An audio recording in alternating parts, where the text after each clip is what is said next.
Namaste. My name is Selvarajan, founder secretary of Green Circle, a voluntary organization working for nature and environment from Delhi.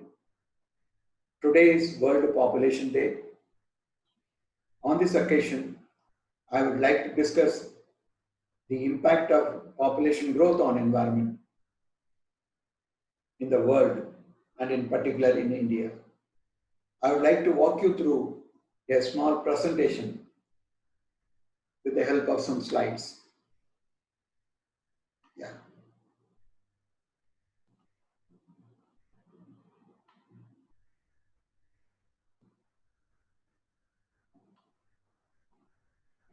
Yes, friends, growing population, depleting resources. This is my topic. As I already pointed out to you, today is the World Population Day. It is being observed on 11th of July every year by the whole world. On this occasion, I would like to have a look back at how the population has grown.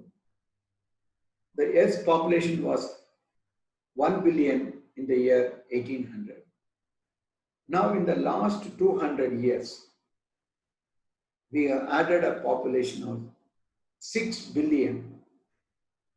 Now the clock is just touching 7.8 billions.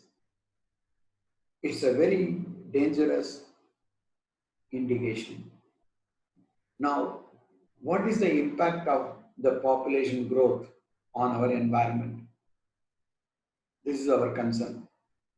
I have relied on some of the data from World United Nations database, Worldometers, and also the World Bank. First of all, I will talk about the population density. If we are scaling it in a scale of 0 to 800, 0 to 10 means 10 people in a square kilometer, and 600 to 800 means 600 to 800 persons in a square kilometer. That means it is slowly rising from pale yellow to green.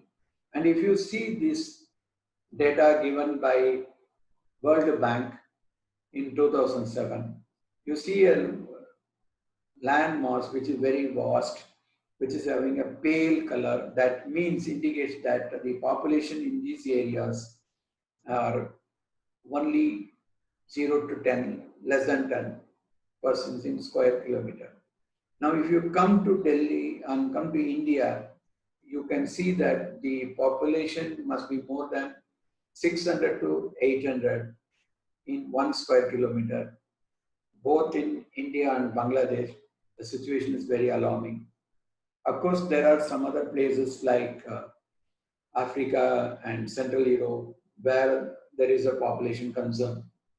Now in China, it is pale green, whereas in India, it's dark green, indicating that the position is very dangerous in India. This makes us take you to the next comparison between 1950 and 2020, how the population, India's population has grown.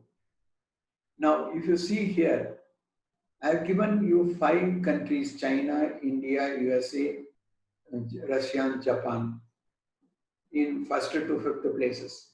China is in first place as far as the population is concerned, India second, and USA third.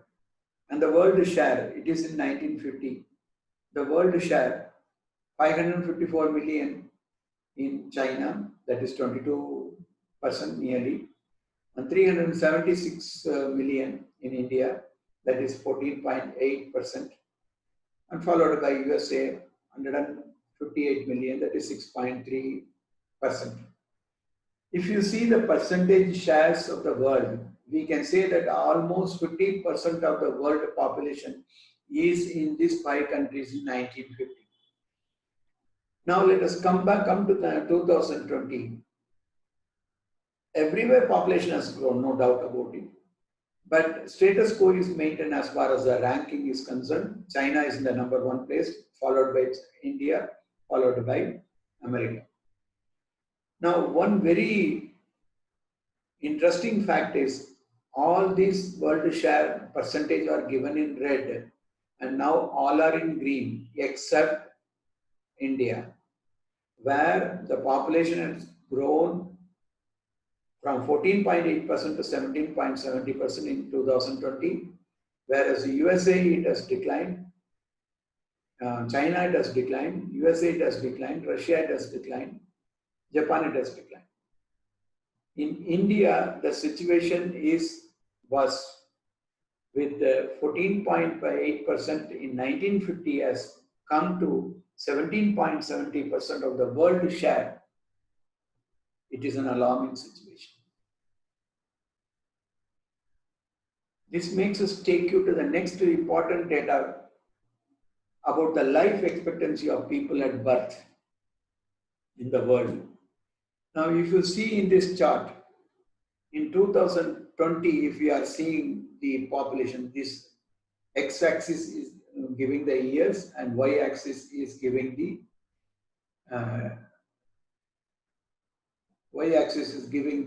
age.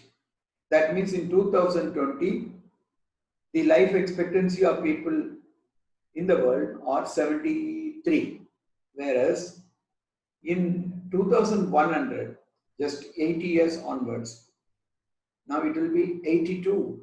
That means people living after 82 years will be more. That means people life expectancy will be more. That means the population will be more. Living population will be more. This is a prediction at 95% correctness. This is a statistical method. And of course, we are seeing that the world will reach 83%, 83 years of life for citizens. This is an average. Now, this takes you to Indian population growth versus aging pattern. If we are seeing here in this first chart, the total population in 2020 will be around 1.3 billion, whereas in 2100 it will be around 2 billion. As you see here, it is the population and the years. So, of course, there is a chance of the average being working out to 1.5 also. The medium variant is like that. You know, database cannot be created accurately. Database have a variance. So, in 2100, it may vary from 2 billion to 1 billion. That indicates that Indian population may decline also. There is a chance, potential is there if we are taking proper initiative, proper steps to control the population.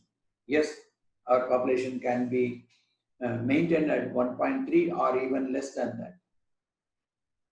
But one more thing is very important, that is about the life expectancy of the people. See, in our population, 25 to 64-year-old people are more. India is young. So the population which is predominantly available, then the age group which is predominantly available is 25 years to 64 years. So this will be again growing further when it is going to the year 2100. So the population is young, going to be young, and population is going to be numerous also, huge also. So that means the more the population, the lesser the natural resources. Obviously, and you know why and how. I make a small effort to discuss on various facts where the population will have its impact on natural resources. Now, in this slide, you are seeing that more population means there is a requirement of more food. More food means more agricultural activities. More agricultural activities means more deforestation. More deforestation and more agricultural activities means we have to rely on chemicals and pesticides to cater to the need of the people. We have to feed all the people. So, chemical fertilizers, using all these things, the soil quality is going to deteriorate. Once the soil quality is going to deteriorate, it will have an impact on the water storage capacity, that is, water table will deplete. Already it's depleting. Now, when water table is depleting, the agricultural activities will come down and agricultural produce will be failing. We are seeing it already.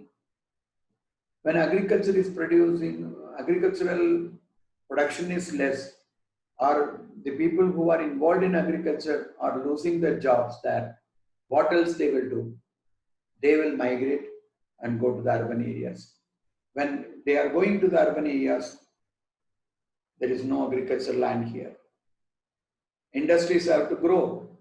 Industrial growth and mechanization will lead to demand in oil, gas, coal, and other fuels. That means pollution will increase and carbon emission will go on increase. And the quality of life will ultimately fail or fall in the cities. This again, the carbon emission will again lead to the depletion of the ozone layer and global warming will result. The global warming will result means it is a dangerous situation. Now, certain data I would like to give how the natural resources are depleting when population is growing like anything. Again, this is a data got from Worldometers by United Nations. Now, 2.7 million hectares of forest is lost during the current year. That is in the last 6 months. Imagine that last 6 months we had 3 months lockdown period. That means effective period is 3 months only, January to March. But even if we are taking 6 months in our count, 2.7 million hectares of forest have been lost. 3.61 million hectares of land is lost due to soil erosion. 18.75 billion tons of carbon dioxide have been emitted by factories, industries, vehicles, and other things. All during this last 6 months. 6.2 million hectares are desertified during the current year. 5.5 million tons of toxic chemicals have been released in the air this year. Again, 2.25 billion liters of water have been used by the people. How they have used it? Almost 70% are going to the irrigation, the main activity in the world, followed by industry 20% and followed by municipal use 10%. Now, which is more formidable, which is more dangerous is one more fact, that is 1,500 billion barrels of oil alone is left out now. That means we have got a stock of oil for 15,682 days. That means our countdown has started. This 15,682 days will work out to 43 years. Therefore, we can predict that oil will not be lasting after 50 years right now from now onwards. Very formidable situation. Now, all these data have been compiled on 7/7/2000, last two days back. And the clock is ticking still. Every day, the clock is going on, increasing like anything. Now that means obviously the environment has a direct bearing on population growth. The population growth is the major concern for the environmental activists, those who are concerned about environment. Therefore, I would like to request you all to find out some solutions. As far as my knowledge goes, some points I have identified here. One is small family norms. It is there for the past 15 years. Small family norms. One child, one family is there. But we do not have stringent rules for all these things. Irrespective of caste, creed, color, race, religion, etc., etc., we all must work together to reduce our population. It is our bounden duty. We don't have space to live. As I have told you in the beginning, ours is shown in the green color, that is density of population is the highest in the world. Therefore, we must control the population. We need to educate the rural people. Rural illiteracy is one of the major reasons for the population growth. And the next thing is urbanization. People are moving to urban areas, migrating to urban areas in search of a job. That has to be stopped. We have to minimize the waste, and we have to work on the sustainability of development, sustainability of environment. I would like to say sustainable environment is very much concern for all of us. Lifestyle changes have to be enforced by all of us. We need to live with the small, with little things. During this COVID-19 period, we all were able to live with the minimum, bare minimum, when we are not able to go out. And it is possible also. We were economical. We have tasted the life with the economic way of living. If we all are thinking that it is possible. Therefore, friends, I think that if we are strictly seeing all these things, our population can be controlled. This world can be saved from population explosion. So I think this is a small presentation by me. I would like to stop here, and thank you very much for being patiently listening to me. And I hope that we can together save this country from population explosion.